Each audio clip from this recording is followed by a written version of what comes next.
Okay, hello everyone, welcome and thanks for joining us. My name is Robert. I will be your host. This is the Metropolitan Museum of Art, Renoir, and Impressionism live stream tour. Thanks so much for joining us. Let's go ahead and get started. And Pierre Auguste Renoir was born in 1841, and he lived a long life to the age in his 70s, and he passed away in 1919. And overview of our program, we're going to be talking about Pierre Auguste Renoir and Impressionism, and we're going to do it through the collection of the Metropolitan Museum of Art. And let's go through and talk about Renoir's life. We'll go through his life and art and career in mostly a chronological order. Let's talk about his early life. Just a quick geography lesson. Here's France, and then here is Paris. Renoir was born in a city in kind of south central or western France. See that right here. Born on February 25th, 1841. And here's two portraits he did of his parents. Now, this painting is not in the Metropolitan Museum of Art. It's in a private collection, but it's Renoir's mom, and it was done in 1860. She was a dressmaker, and fortunately, she lived long enough to see her son's success. So Renoir's mom, the dressmaker. And then this is his father. Father was a tailor, and unfortunately, he did not live long enough to see his son's success. In fact, perhaps he has this grumpy look on his face because he was not really in favor of Renoir's career choice, and they clashed a little bit about this over the course of his lifetime. And at this point in time, Renoir had actually moved back in with his parents. His career was not going all that well, at least in terms of financial success. And so he moved back in with his family, which caused a little bit of friction with his father. But the parents play a really important role in his life because Renoir's mother is a dressmaker. His father is a tailor. And so those genes he ends up inheriting. And you see fashion being an important aspect of Renoir's artwork. That's something that you should be on the lookout for. It's very characteristic of his artwork. And so here are two good examples. So when your mother is a dressmaker and your father is a tailor, probably things are going to run off you. So this is one of the things that people oftentimes ask, like, what makes a Renoir a Renoir? And one of the characteristics of his artwork is this kind of focus on fashion. If you see beautifully dressed people, it's not guaranteed it's going to be a Renoir, but that would be a good educated guess. Renoir starts out his career artistically actually working in a pottery factory or porcelain factory, making works like this. And so initially he was involved in the production process, but over time he ended up getting promoted to where he was actually painting the porcelain. I'll let you read that description on the right. So this section of France was known as the main producer of porcelain during that time. And even into today, it's still the porcelain capital of France. And so now they paint these items by machines. The process is all automated. But during Renoir's time, the porcelain was hand painted. And so this was the type of work that he was doing in his teenage years. Then he goes off to Paris, decides to pursue a career in the arts. And while he's in Paris, guess what happens? He meets a lot of other artists, many of whom he became friends with. Renoir, another thing that's kind of characteristic of him, he was really well known in the art world. He had a lot of friends. He was buddies with Monet and Cezanne, and then also Frédéric Bazille, who artistically did these two portraits of Renoir. And what I think is kind of funny is someone like Renoir, people have heard his name before and probably familiar with his artwork, but what did he look like? We oftentimes, some of these famous artists, unless they're named Frida Kahlo or Vincent van Gogh, we have no idea what they look like. So here's two portraits of Renoir, both done by his friend, Frédéric Bazille. And this one's not at the Metropolitan Museum of Art. You can see it's at the Cleveland Museum of Art, and Renoir would have been 26 years old at this point in time. He did take some art classes while he was in Paris, so he does have a little bit of artistic training, but he expanded on those studies on his own. And here's another portrait of him at the age of 26, done by his friend Frédéric Bazille. And this painting is at the Musée d'Orsay in Paris. All right, let's talk about Renoir's early works. So this is kind of before Impressionism gets going. Impressionism doesn't really start until the early and mid 1870s. So let's look at a couple works that Renoir did before that point in time.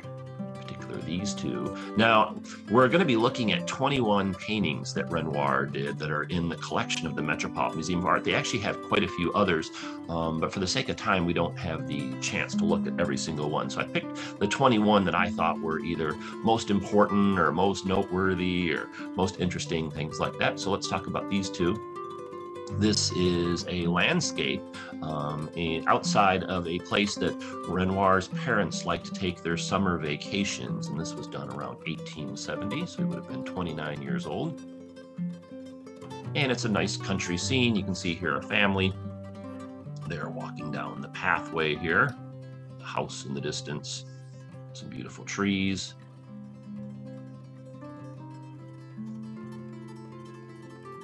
Close-up of the center. And at the bottom, close-up. So a nice painting.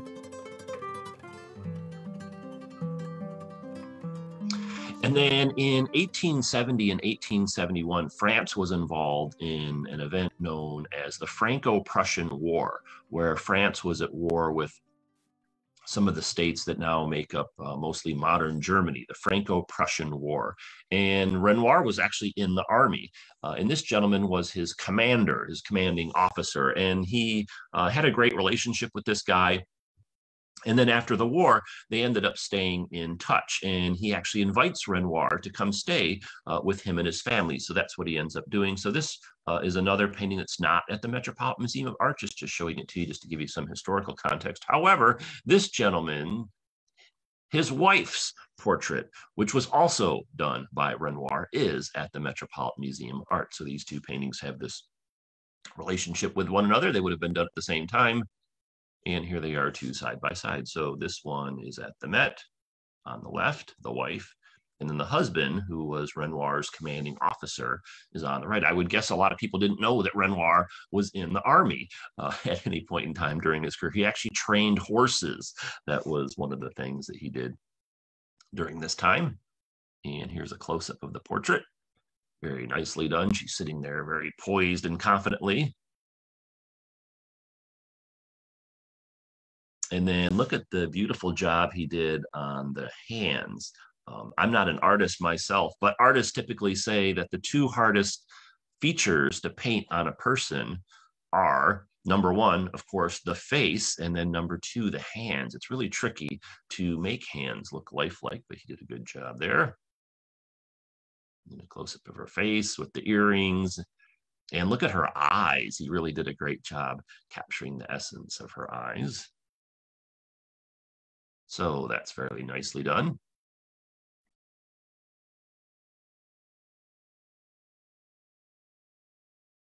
And again, the two early works.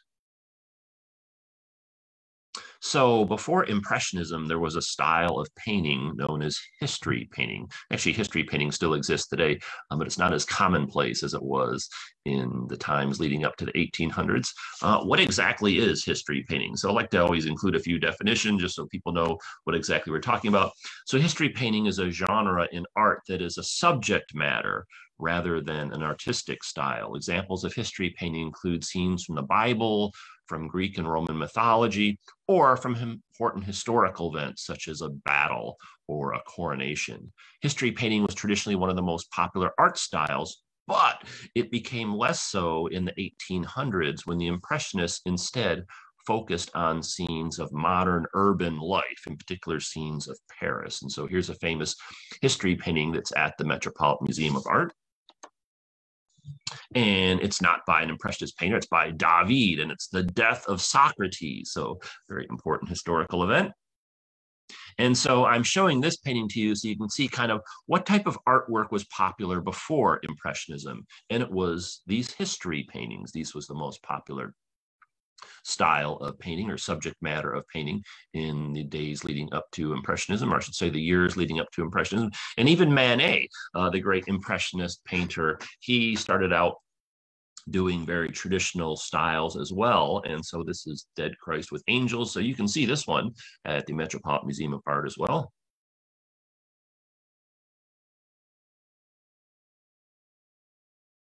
And so history paintings. Now, when the Impressionists come along, they really don't do history painting. I mean, Manet did, but this was before Impressionism got started. And so let's talk about Renoir's Impressionist works. And this, another thing, people, as I mentioned before, kind of like, what is Renoir all about? What makes a Renoir a Renoir? And so just kind of some kind of notes of his life. So we talked about before, he had very humble beginnings. His father was a tailor, his mother was a dressmaker. If I had to describe one word that's used by most people to characterize Renoir's work, I would say it's beautiful. When we go visit museums, that's what people usually talk about his paintings, and they say, oh, wow, that's beautiful. And so one aspect of it. It's also usually very detailed. You get a sense by looking at this famous painting that's at the Met, and there's all the interesting details on there. And then he was really interested in the emphasis of the interaction between color and light. So we'll talk about that moving forward. His primary subject was women, often fashionably dressed or sometimes nude.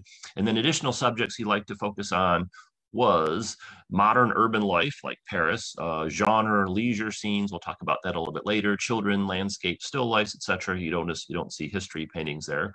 He had a lot of friends in the art world and a lot of wealthy patrons. He was very personable. And then he had severe arthritis later in life, and he died at the age of 78. So we'll talk about those things in our program. And here's some early Impressionist works by Renoir. If you joined us late, this program is being recorded. And so if you have to drop off at some point in time, you can always pick it up a little bit later if you need to. It'll be on our YouTube channel.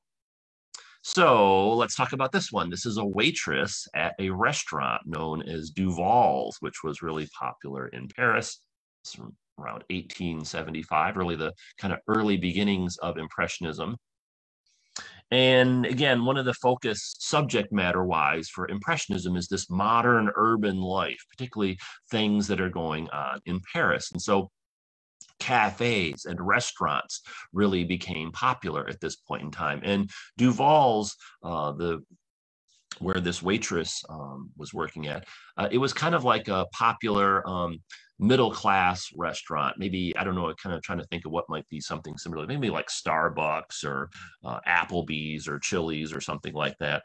And so people could go there, have a good time, and socialize, get some food. And so you see really the kind of the emergence of cafes and restaurants in places like Paris. And so that's getting documented in the Impressionist paintings. In fact, here's two other well-known Renoir paintings, which both feature restaurants in them. Perhaps you've seen these two before. This is not at the Met, it's at the Art Institute Chicago. I wanted to show you several paintings that Renoir did that are in places besides the Met, so that when we're all done, you kind of can see how these works that he did, whether they're at the Met or somewhere else, kind of relate to one another.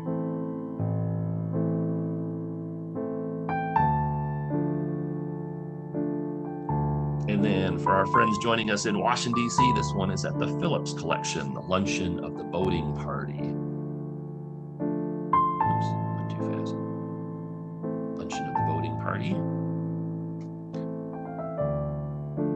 And so if you're doing all these paintings of cafes and restaurants, you can't just do the customers, you have to do the employees as well, the waitresses and the waiters and the cooks and things like that. And so that's what's happening here. So this young woman does not work at either of these two restaurants. I'm just kind of showing you that the fact that this is a subject matter that Renoir and the Impressionists are focused on. And she's an interesting subject matter because throughout history before Impressionism, there weren't really a lot of works done of kind of regular everyday people. Paintings tend to focus on wealthy people, royalty, important, noteworthy individuals, not so much everyday regular people, so to speak, like pictured here. But she's standing there very poised and confident. Looks like she's kind of taking a break from her duties at the restaurant to pose for Renoir.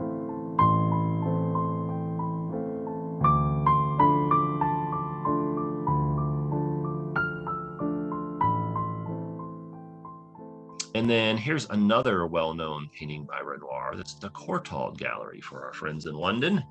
It's called The Theatre Box from 1876, another one of his most well-known works.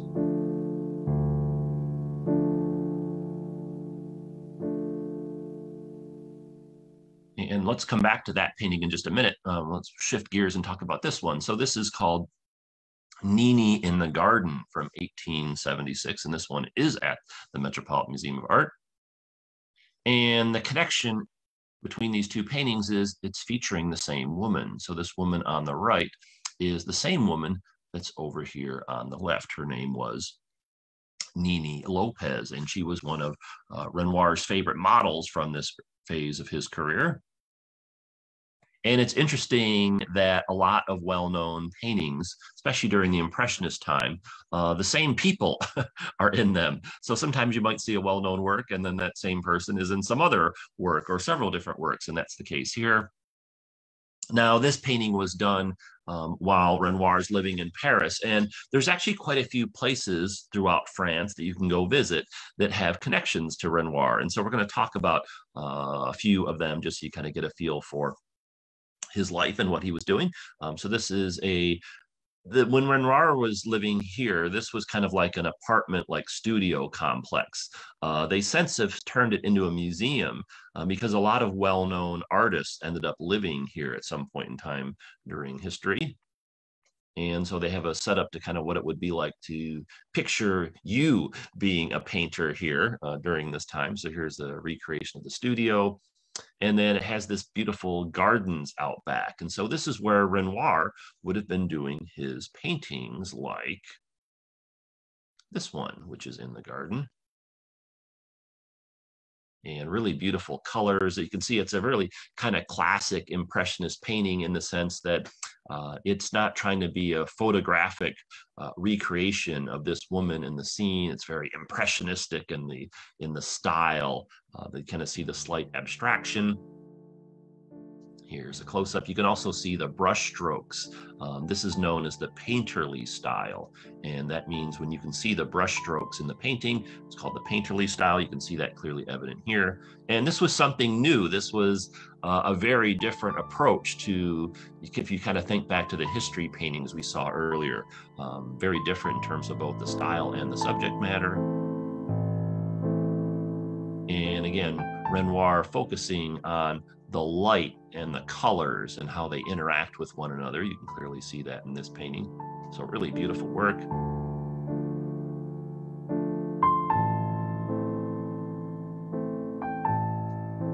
Now here's a question for you.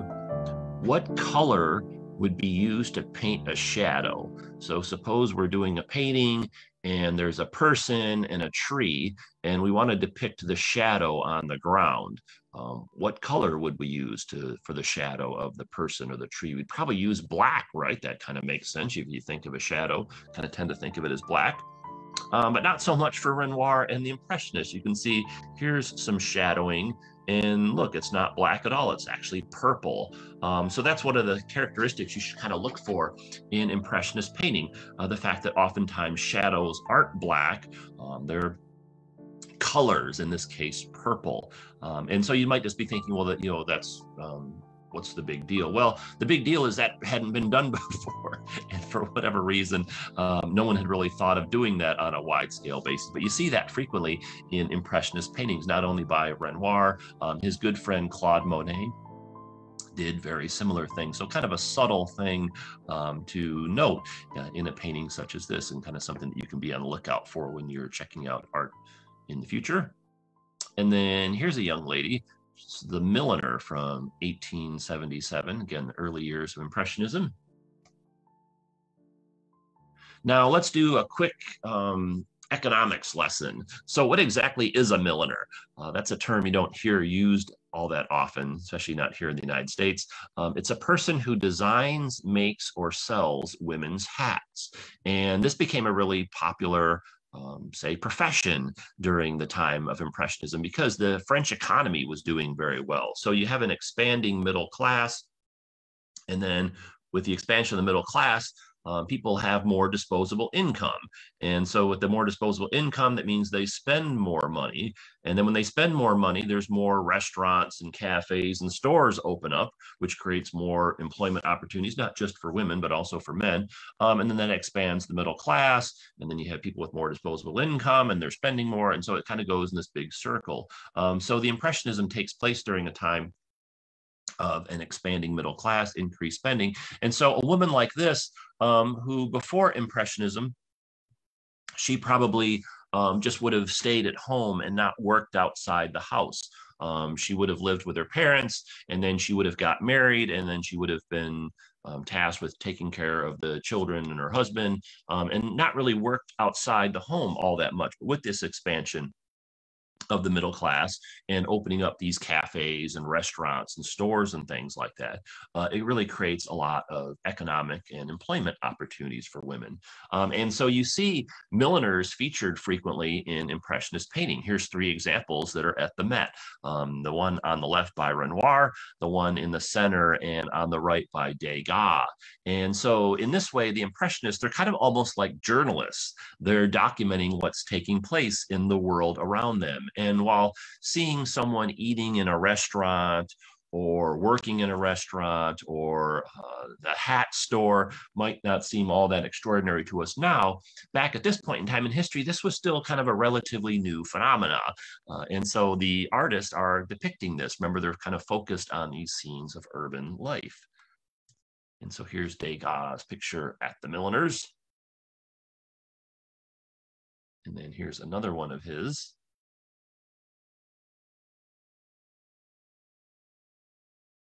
And then Renoir. So what we have here is this young lady.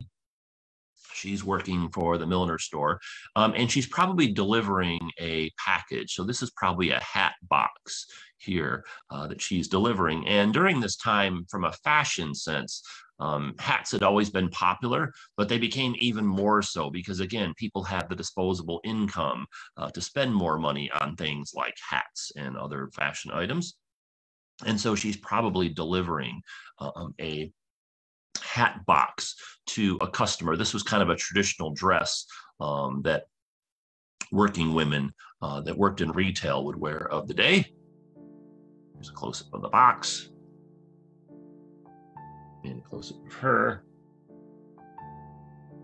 Oh, Hattie says, a hat maker, friends of Dolly Madison. Yeah, probably.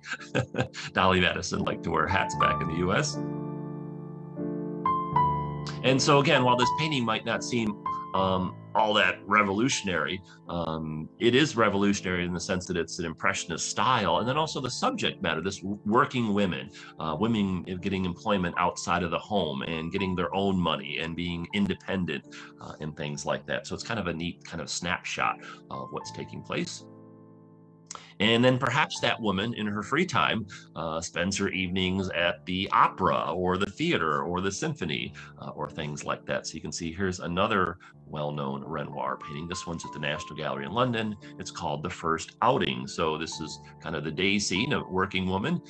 And then you go, this one is more of like a night scene. And this also was a kind of a cultural phenomena, people having more free time and disposable income. So they're going to things like the opera and the theater and stuff like that.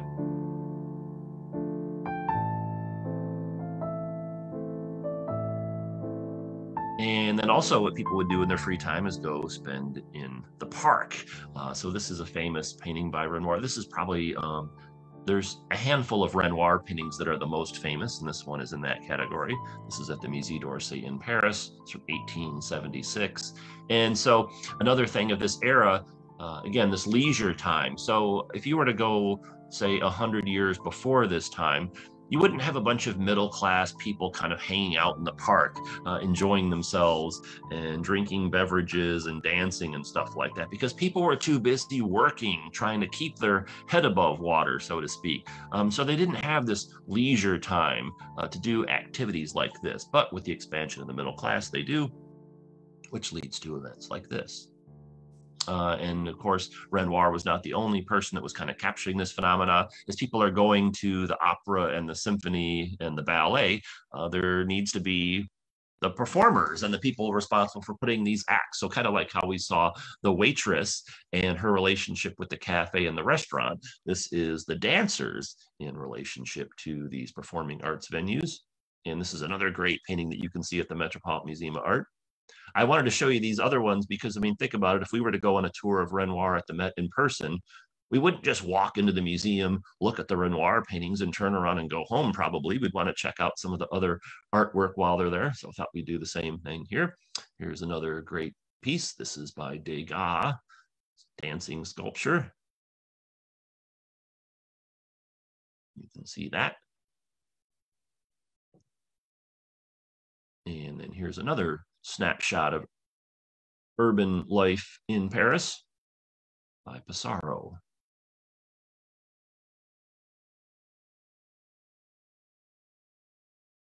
Okay, let's talk about Renoir's friends and patrons. This is an aspect of his life that's not really covered all that much, but it's really important. Renoir was very friendly. He was really personable, got along well with people.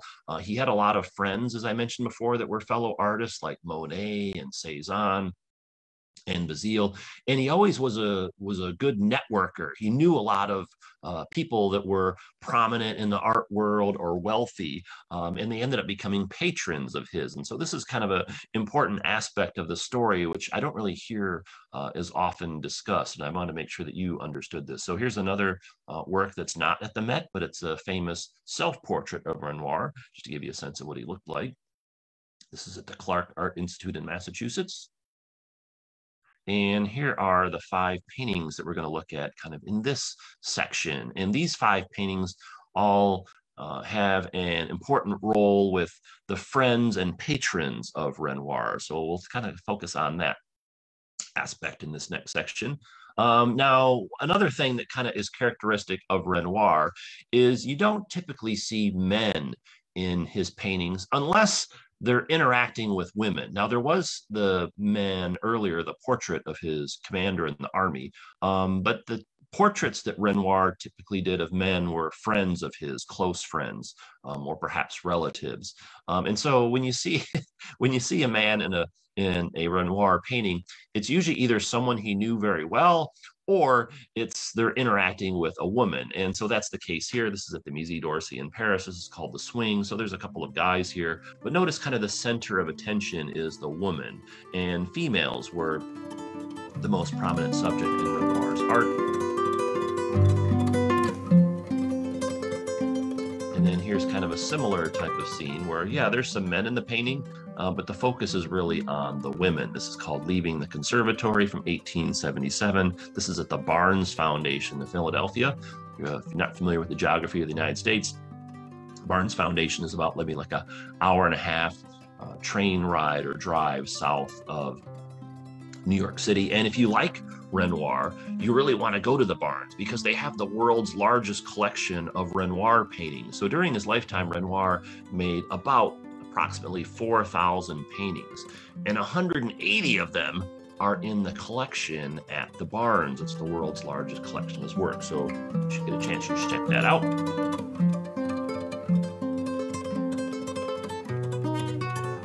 And then here's some other examples of men that were able to sneak into the Renoir paintings. This is a set of 3 dancing scenes that he did. This is the Museum of Fine Arts, Boston, Musée d'Orsay in Paris,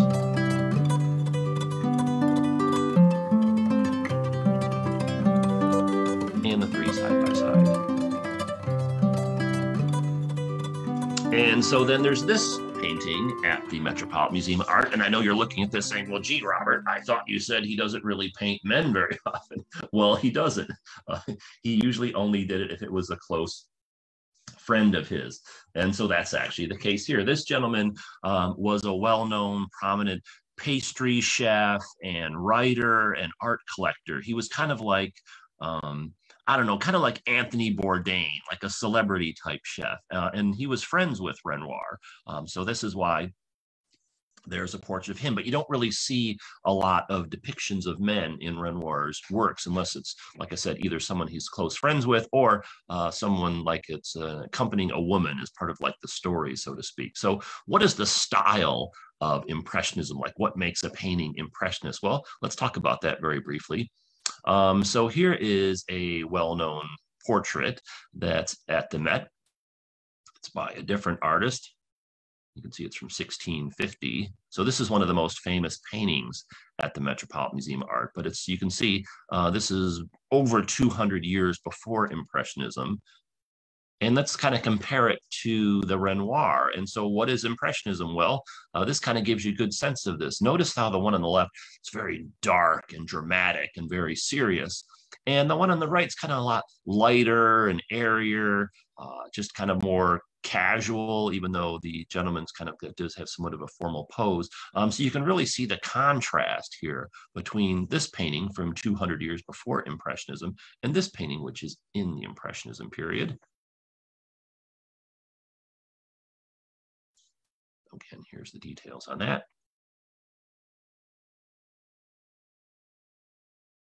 And the side-by-side view.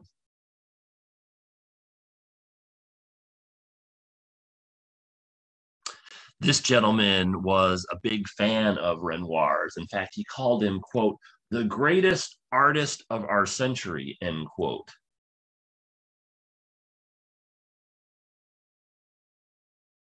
And I really like the eyes in Renoir's works. That's something that you should be on the lookout for. Now, this painting has a, let's see, a relationship with another important painting. So this painting is not at the Metropolitan Museum of Art. It's in a private collection, and it's not by Renoir. It's by Vincent van Gogh. But this is one of Van Gogh's most famous portraits. This is Dr. Gachet. It was the doctor that was treating him the last few months of his life.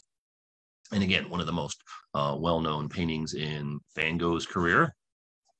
And the reason why this is important is because Vincent paid visits to Dr. Gachet's home. And guess who lived next door to Dr. Gachet? Well, it was this gentleman, the pastry chef. And he actually had this painting hanging in his house. And so because Gachet was friends with the chef and because Van Gogh visited the doctor, many people theorized that Vincent probably saw this painting, and perhaps it was the inspiration for his portrait of Dr. Gachet. So you can kind of see some resemblance there. And artists frequently pick up kind of inspiration or ideas from looking at other artworks.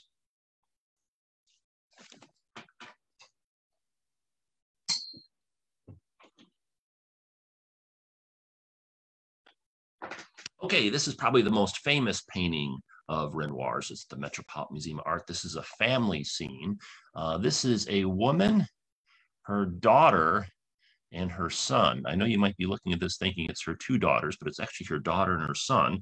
We'll explain why it looks the way it does in just a moment. There's the full view.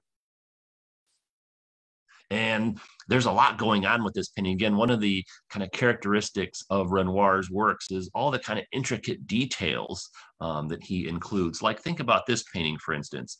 It would have been a lot easier for him or less time if he would have like excluded the dog or excluded all these things back here.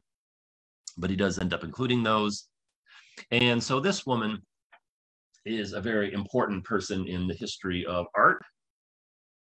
This is Madame Charpentier, and she ran a famous salon in Paris. Now, you may be familiar with the term salon. What that represents is these are events where people would get together.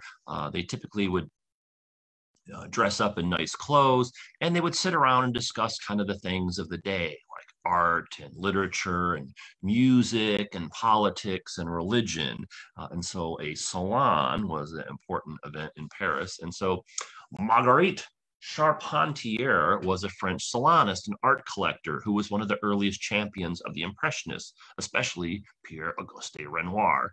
In 1875, she acquired 3 Impressionist paintings by Renoir, making her one of the first art collectors to buy Impressionist works.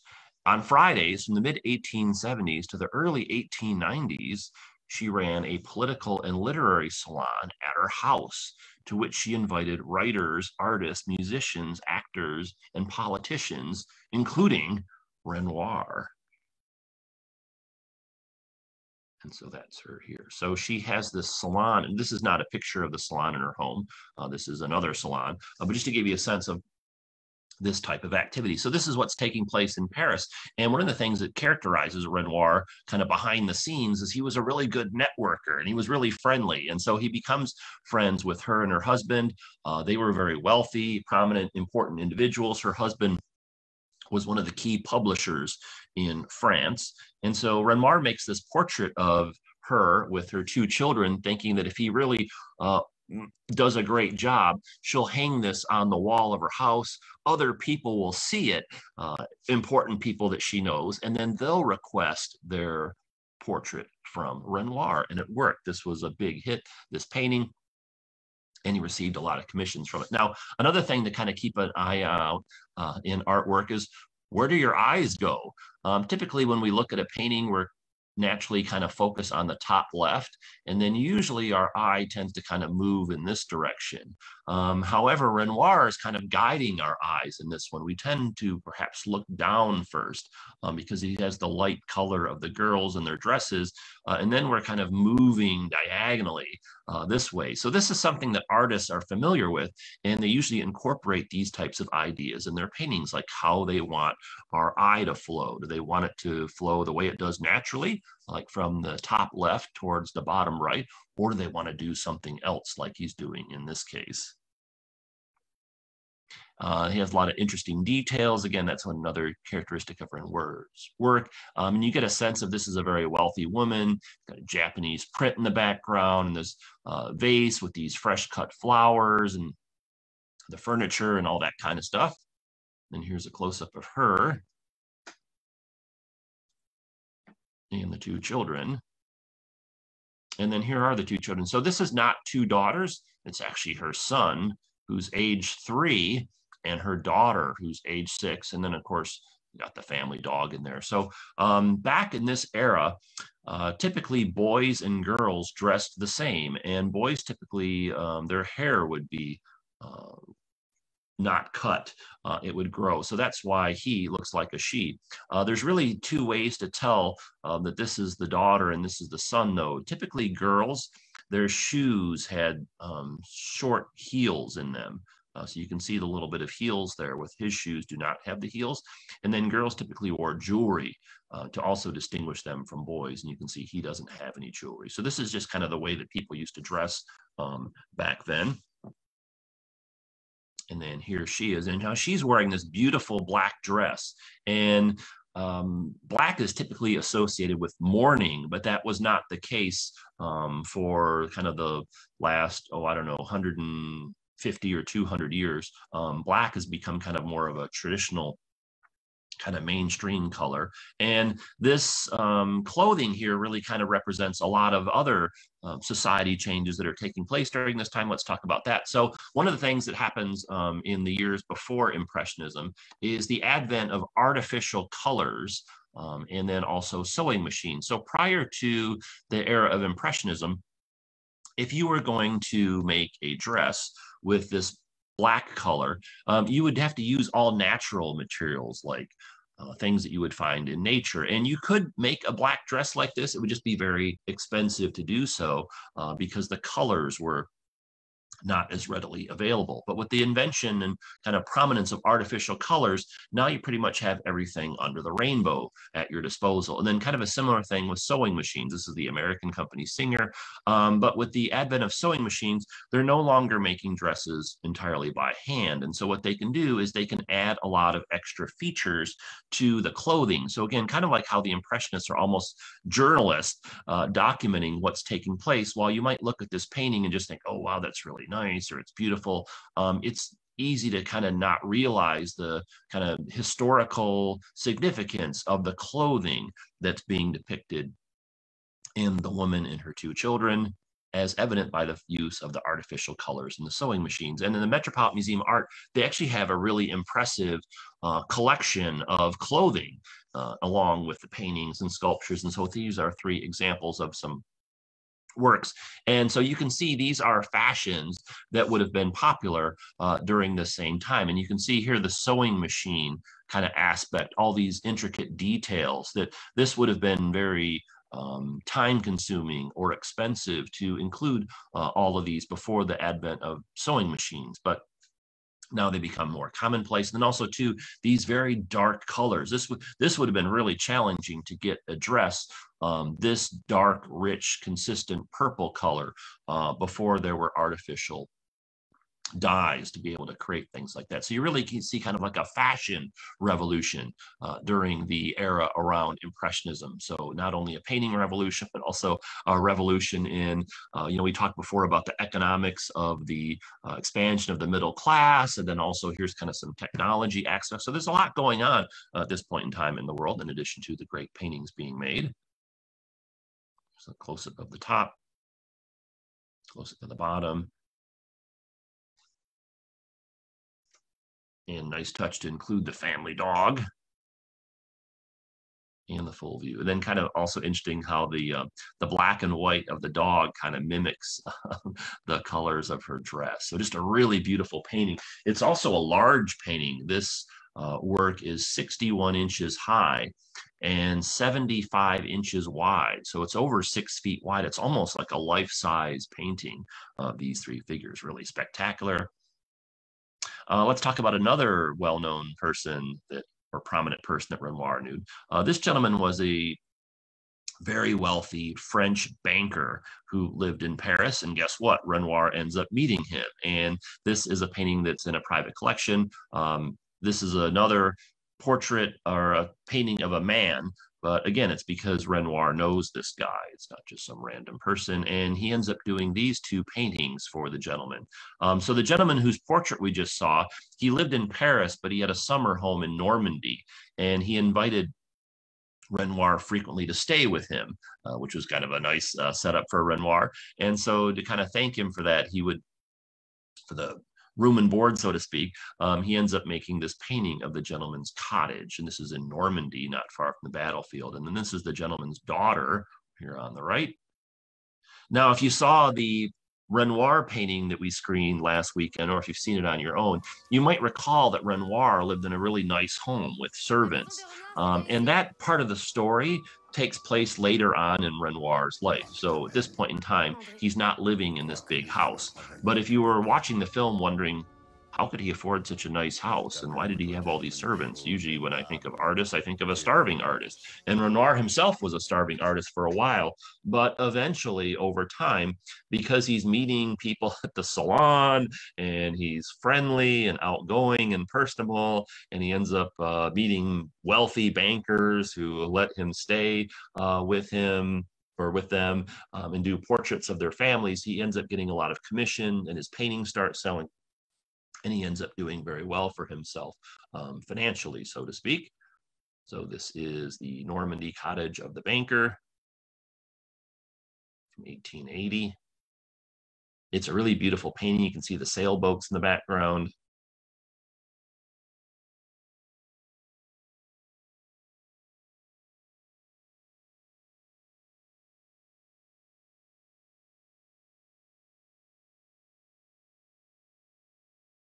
And then this is the banker's daughter.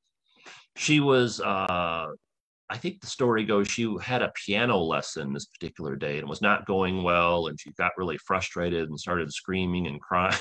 And so then Renoir ended up with her and he was able to calm her down and do her portrait. And so Renoir was very good with children. He did a number of portraits of children.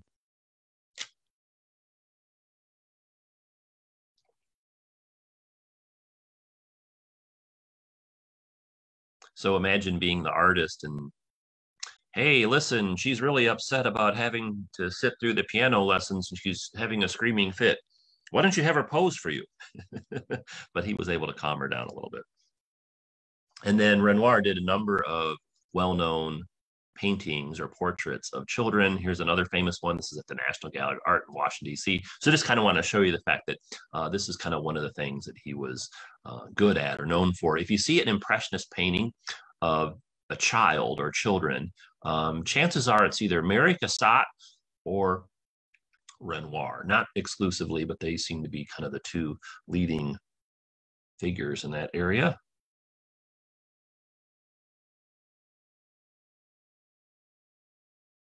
Here is another beautiful painting of a child that you can see at the Met. This one's by Renoir's good friend, Claude Monet. And this is Monet's son, Jean. He was also featured in the film Renoir.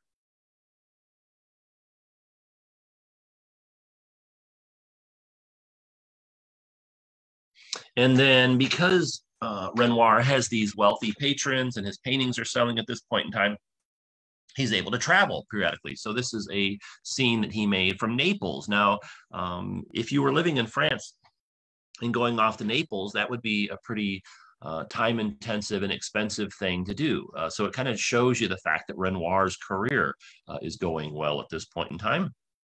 This is the Bay of Naples from 1881. There's actually two different versions of this painting. There's another one that's at the Clark Art Institute in Massachusetts. And here they are side by side.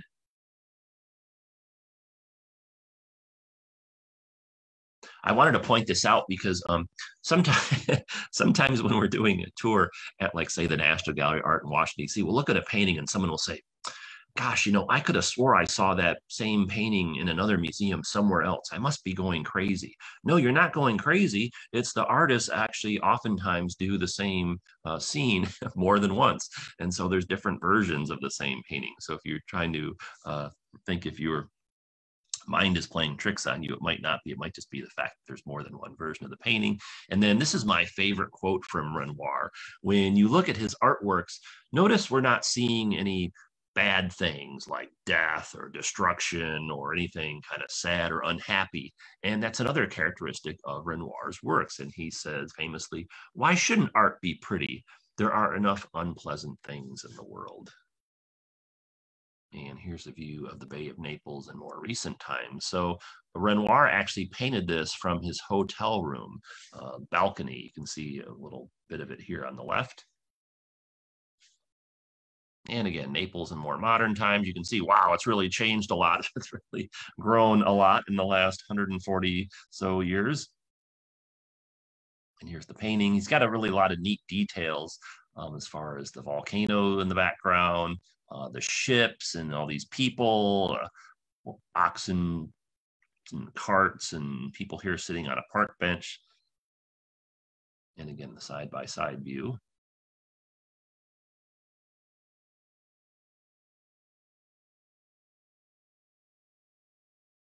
So really beautifully done.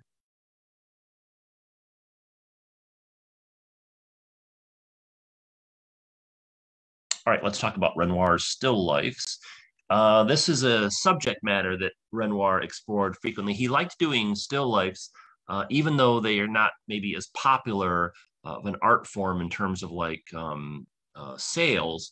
He liked doing still lifes because it gave him a chance to experiment with things. He basically said things like, if I screw up the painting of an apple, the apple's not going to get mad at me the way a person would. And so here's a bouquet of chrysanthemums from 1881. And there's a very similar painting featuring the same vase, just a little ways away from the Met at the Guggenheim Museum in New York. So here's the one that's at the Met from 1881. And again, really amazing that so many of these paintings have relationships with other artworks. And then this one at the Guggenheim from 1885. And then here they are side by side.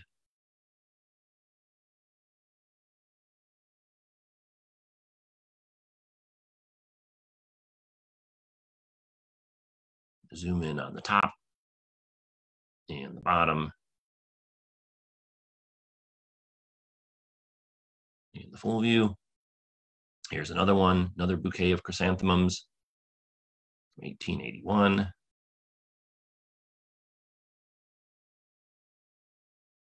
Really beautiful colors in these paintings.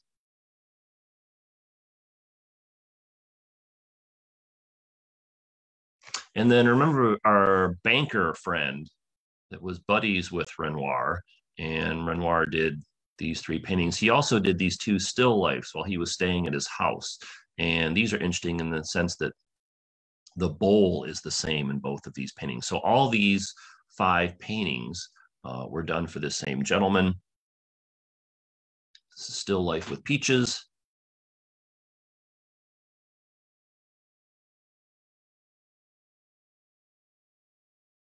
He did a great job here capturing the wallpaper in the background, in addition to the fruit.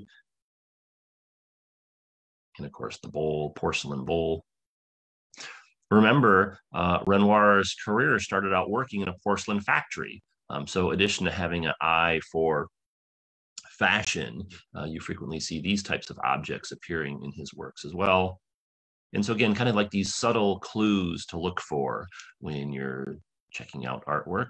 Another one, Still Life with Peaches and Grapes from 1881.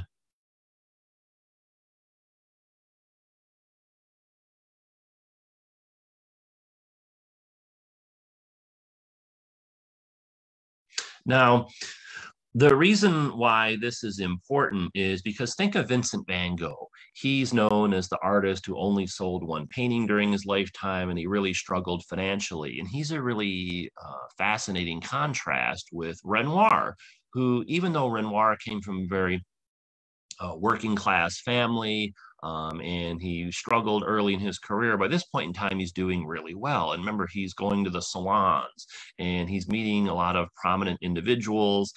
He ends up becoming friends with a lot of wealthy people. They become his patrons, and he does commissions for them, and they buy his works and all that kind of stuff. So not saying that, criticizing him for that. I mean, it's actually really smart. If you're a painter, why not try and hook up with people that have money to buy your work and it can give you commissions? Whereas Van Gogh, his kind of thought process was more, I'm going to create the artwork and it's going to be so good. People will just find out about it and it'll kind of sell on its own. But that actually really did not. I'm kind of oversimplifying Van Gogh's kind of thought on that. But suffice to say, because Vincent moved around a lot and was much more introverted and didn't maybe kind of focus on the business side of things, his career really struggled financially. And you kind of contrast that with Renoir, which again, you don't really hear people talking about that aspect of Renoir's life. They usually focus on the painting style and the subject, but the guy that really was a very business savvy in that regard. Some more still lifes that you can see at the Met by other artists, including Vincent van Gogh, Sunflowers, which is very beautiful. So if only Vincent could have met Renoir, perhaps he could have given him some pointers on the kind of the business side of the art world. Here's another beautiful still life, irises. For most artists not named Vincent van Gogh, still lifes are common art forms that is usually not their most popular works. But interestingly enough, Vincent, some of his still lifes of the flowers, like the sunflowers and these irises, are amongst his most popular works. I'm guessing if people had to rank their favorite paintings by Renoir, they probably wouldn't include these still lifes. So he did do still lifes just because that was something that gave him pleasure. But Van Gogh, known as kind of like the king of the still life, so to speak, to a certain regard, particularly when it comes to Impressionism. All right, let's talk about Mrs. Renoir. This was the love of his life. Before we talk about her, though, so mentioned previously, Renoir frequently does depictions of women. I began my career working at the Detroit Institute of Arts, and this is a beautiful painting they have in their collection, Woman in an Armchair. One of the things that's fascinating about artwork, in particular paintings, some of the people in these works, we know who they are, and some we don't have any idea. So like, for instance, this woman, we don't know who she is. There's no record of it. And, you know, maybe someday with DNA or some other technology, they'll be able to figure out who some of these people are. But it's really unfortunate we don't know who she is, because suppose this is your great-great-great-grandmother or something like that. How cool would that be if you knew that, wow, one of my ancestors was depicted in a Renoir painting that's hanging on the wall at the Detroit Institute of Arts? But unfortunately, we don't know who she is. But it's a beautiful painting nonetheless. And again, the focus of Renoir's artwork is typically women. Here's another example. This is at a museum in Wales. This is the Parisian from 1874. Notice the beautiful fashion aspects of this painting. In fact, it's kind of like the dominant feature of this work is her beautiful dress. And again, when you are the son of a dressmaker and a tailor, you probably have that kind of fashion sense. So if you see a beautifully dressed woman and you're not sure who the artist is, a good educated guess would be Renoir. And then here is the future Mrs. Renoir.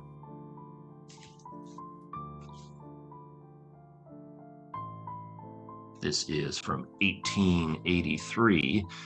This is a really interesting painting as well. There's a lot, you know, if you initially looked at this like, oh, okay, it's just a picture of a woman, but there's really a lot going on with this one. So let's dive into this a little bit deeper. Renoir initially met his future wife in 1880, 3 years before this painting was done. He did numerous portraits of her all the way up until around the time she died in 1915. She was actually 18 years younger than Renoir. When they were married in 1890, she was 31 and he was 49. But they initially again meet because she's a model. And after they were married, they had their 3 sons, Pierre, Jean, and Claude. And so there's that kind of personal story of that one. And then remember before we saw the luncheon at the boating party, this is the same woman. This is Renoir's future wife that's being depicted here on the left with the cute little dog. And so there she is again. So this is another kind of theme that I talked about, the fact that a lot of these paintings have the same people reappearing in them, and that's the case here.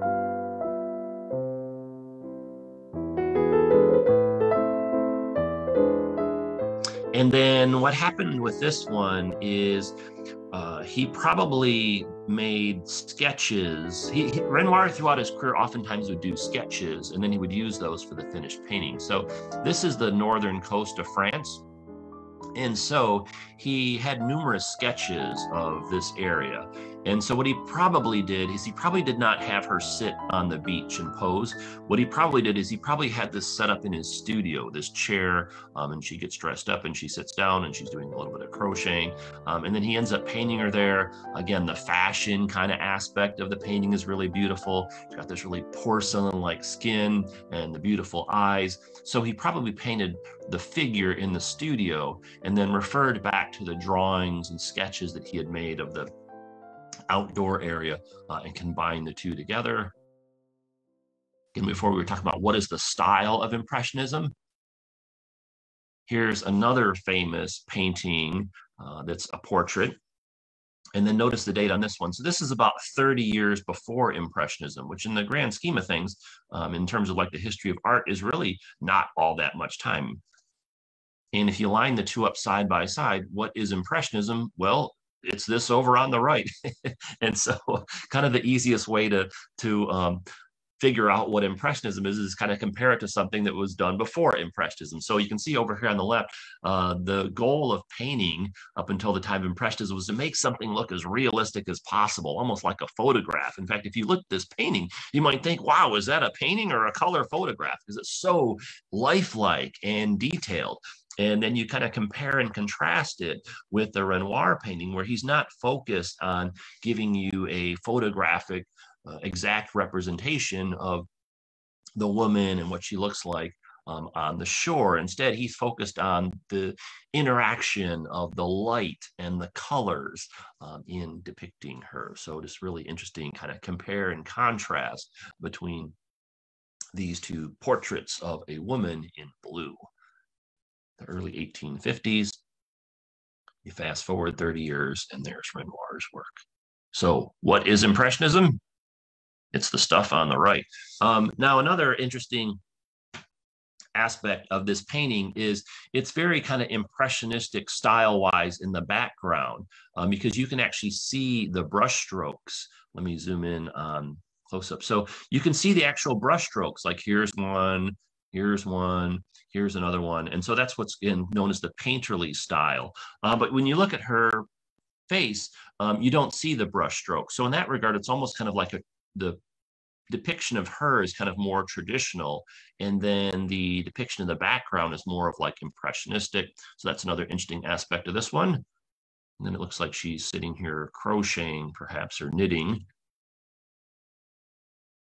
And really beautiful. So Renoir was so captivated by her beauty and charms and personality that they fell in love and got married and spent their lives together and had 3 children.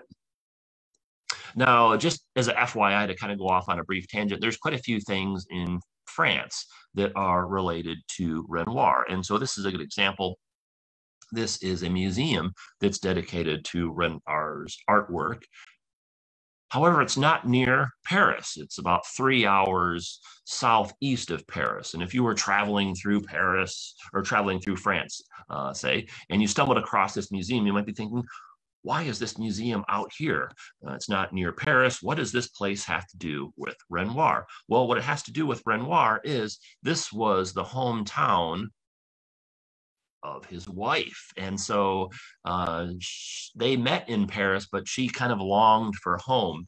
And so later on in their lives, when he was doing well financially, they ended up leaving Paris and establishing kind of their home base out here. Now, this is a 3-hour drive or train ride if there's no traffic on the roads if you're driving. But during Renoir's time, this would have been like a full day trip to get from here to here by carriage or train.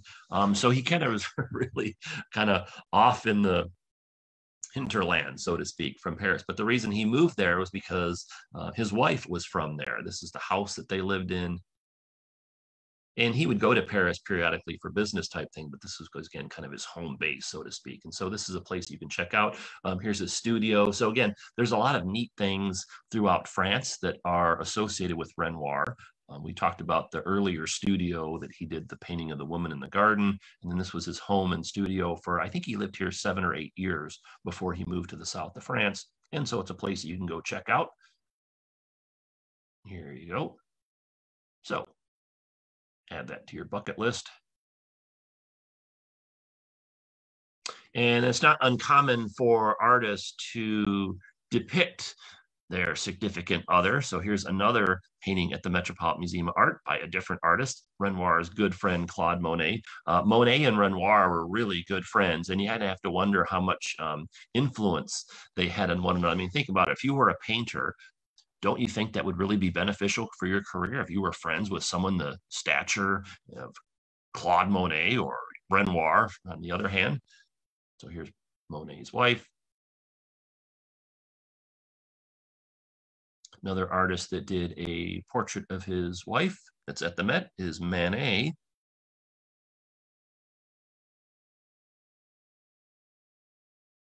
And another Impressionist artist that did a portrait of his wife is Cézanne.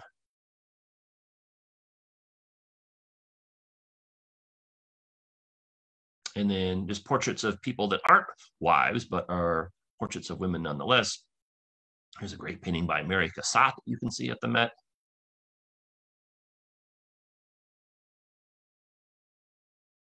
The emphasis on clothes and fashion with her work as well. And then Berta Morisot, another great painting you can see from 1879. So again, just want you to see some of these other artworks that are on the walls of the Met in addition to Renoir's. It's always fun kind of comparing and contrasting these with one another. And Degas painting at the Met.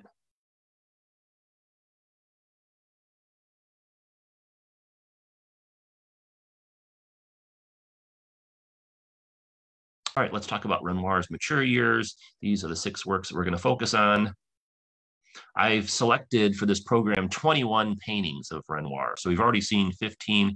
Here's the final 6 we're going to take a look at. They actually have quite a few more works of his in the collection, but due to the sake of time, we couldn't look at every single one. So I picked like the 21 most noteworthy ones.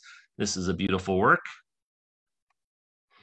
And again, kind of going back to Renoir's friends and circle of friends and connections and contacts. This gentleman on the right was a very well-known poet and writer, and his lady friend, girlfriend, they weren't married. She was a famous composer, and so they had 3 children together.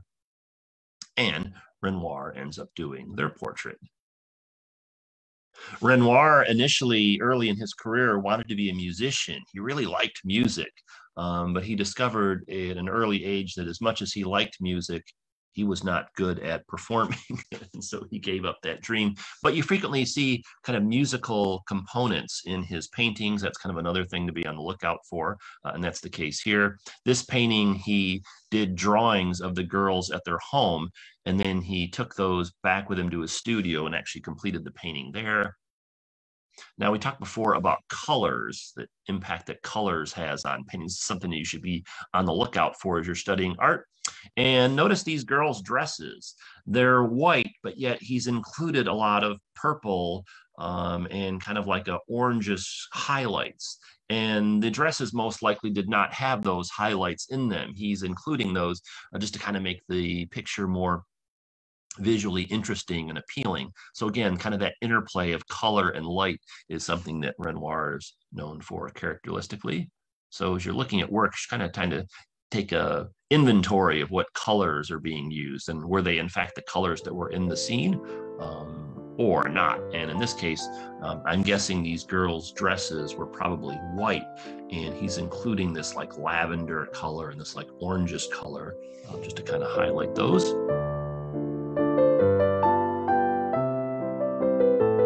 Really beautiful painting, piano and the violin.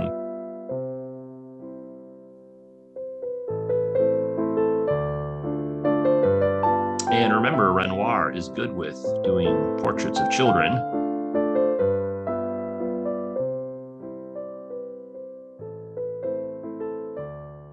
And there's another work.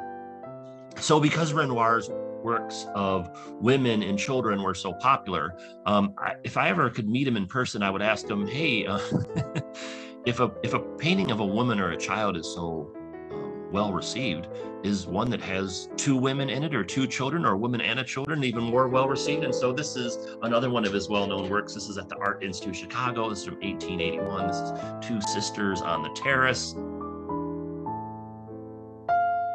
And so in the earlier painting, he had three sisters.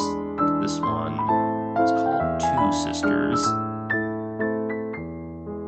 And then here's another well-known work of his at the Musée d'Orsay in Paris. And then there's a very similar work at the Metropolitan Museum of Art. So again, to kind of go back to that concept of, gosh, I could have swore I saw the same painting in some other place. Well, you probably saw a similar version of it. Like this is a classic example. And this is what's called a genre painting. And I think that's a term most people are familiar with, but what exactly does that mean, genre painting? Well, it's an art form that depicts aspects of everyday life by portraying ordinary people engaged in common activities. One classic definition of a genre scene is that it shows figures to whom no identity can be attached, either individually or collectively, thus distinguishing it from history paintings and portraits. So remember the earlier painting of the three girls that was kind of similar to this one. That one is a portrait because we know who those three people are. This one is not a portrait because we don't know the identities of these two girls, thus it's a genre painting. And again, there's two different versions of it. Really, again, another characteristic of Renoir to kind of be on the lookout for is he spends a lot of time with attention to details, and that's not unique to him. Degas is another artist that did similar things and various other impressionists, but notice all the extra details here. Like he could have just made this the girls and the chair and the piano, but he's got this background curtain with the ruffles and the folds of the fabric and this painting. And yeah, obviously that was there in the real scene, but he could have very easily kind of excluded those. And then over here, remember he worked in the porcelain factory, so he's got an eye for that. He's got this beautiful porcelain vase with the fresh cut flowers. So just kind of these really interesting, kind of intricate details that make the paintings more visually intriguing.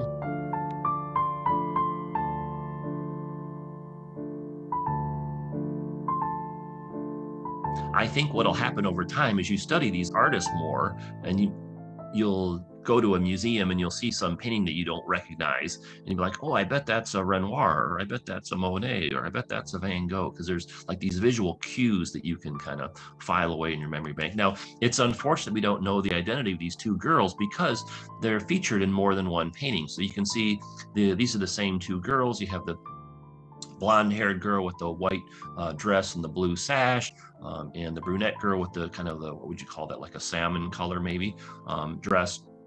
And so it's unfortunate we don't know who they are because they're featured in these two paintings. So again, imagine if this was your great grandmother when she was a teenage girl or something like that. How cool would that be? So this painting is called In the Meadow from between 1888 and 1892.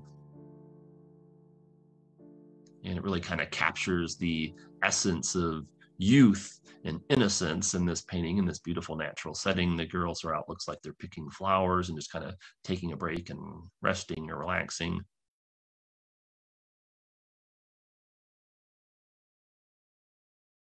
Here's another genre scene. This is at the beach. Remember, people have more leisure time during this era, so they can go do things like spend days at the beach.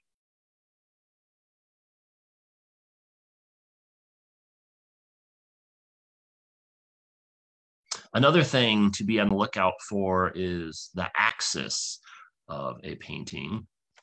I'm going to talk about that in just a second. So remember before, again, just kind of repeat. So we talk about kind of the history paintings where they're focused on the past from these important historical scenes. And you contrast that with Impressionism, which is focusing on depicting usually the present. And then notice this. So there's these horizontal lines in the painting, particularly by the kind of the shore here and then the vantage point back in the neck. And then notice the kind of the contrast with her pose here and this kind of strong vertical line and how it contrasts with the horizontal lines. And to a certain degree, there's vertical lines with this figure and this figure. And you can actually probably say this is a horizontal line here.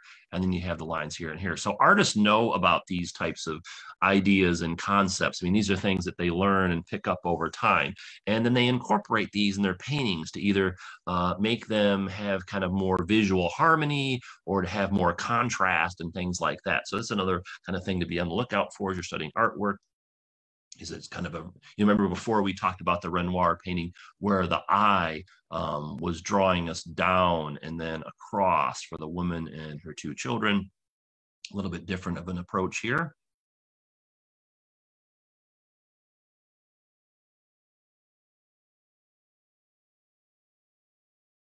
And then before we talked about the hats and the fashion and all that kind of stuff. Well, here's a awesome painting with an awesome hat in it. This is a young girl in a pink and black hat.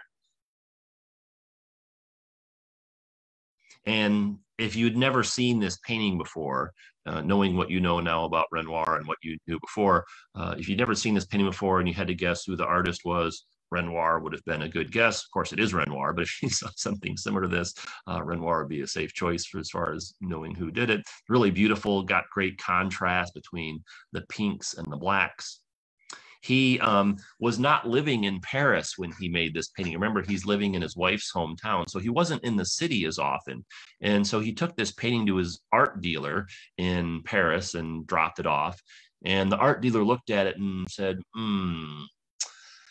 yeah, listen, don't do any more of these paintings with the women with the big hats because those hats are going out of style and I'll probably have a hard time selling a painting like this if you bring me any more. So this painting was end up being sold, but because tastes were changing in fashion and Renoir wasn't living in Paris at the time, he had to be kind of cognizant of that moving forward, but a beautiful painting nonetheless. These types of hats were replaced by kind of ones that were more kind of not as fancy, so to speak. And beautiful coloring of her skin and the eyes, just really incredible. Really love this painting a lot. And then just kind of give you a sense of where he's at in his older years. Here's Renoir, the Clark Institute in Massachusetts from 1899. If you saw the Renoir film before, you'll remember that Renoir was living in this nice house. And so eventually he ended up leaving the town that he was living in with his wife because he had very bad arthritis. And as Renoir got older, he realized he did not like cold weather. So he ends up, along with his wife and their family, moving down to the south of France. And so this was the house where the film was set in. And so initially they were living up here. Remember, they moved down here. And it's a house that you can go see. It's open to the public. And again, if you're kind of wondering, like, well, God, how could an artist afford a house like that? Well, he was very successful. He wasn't a millionaire, but he had a lot of very wealthy friends, a lot of important patrons. And from, say, the mid 1870s forward, he had a steady stream of commissions, and his works were selling well. So a very kind of astute businessman or entrepreneurial, in addition to being a great painter. And again, the contrast with, say, someone like Vincent van Gogh, or if you remember back to Modigliani, if you were with us, and we had our program on him, kind of same thing. He did not do well getting his artwork sold. You can actually go visit the Renoir Museum in the south of France. This is his studio. So you have the place for the model to sit, his easel. And then by this point in time, his health had really deteriorated. Frequently had to sit in a wheelchair. And then this is the great portrait by Renoir of this beautiful woman. She was a well-known German actress. And you can see the photo over here of him actually making the painting.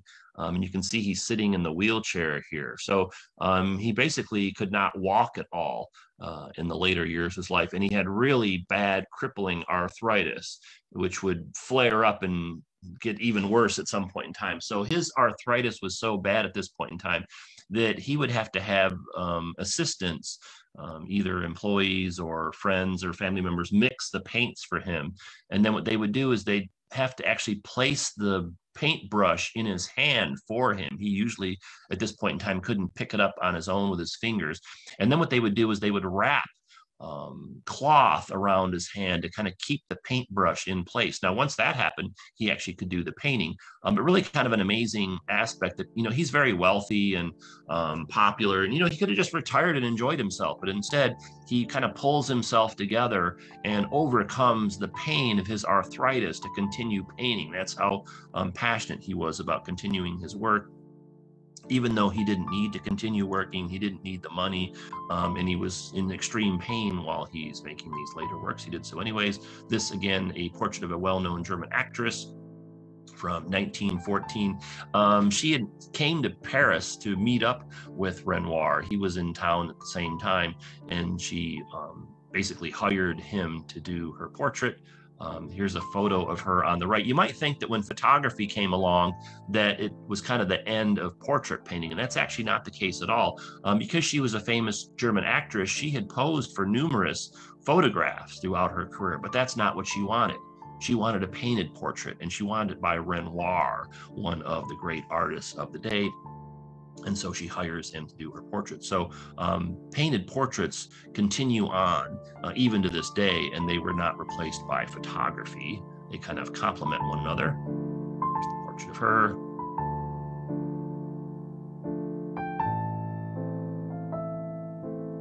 It's perhaps not quite as detailed if you remember back to like the girls in the piano room. But again, his arthritis is really severe. But notice the beautiful colors, and then also the light, which is shining down from like the top left corner here. It's illuminating her beautiful face.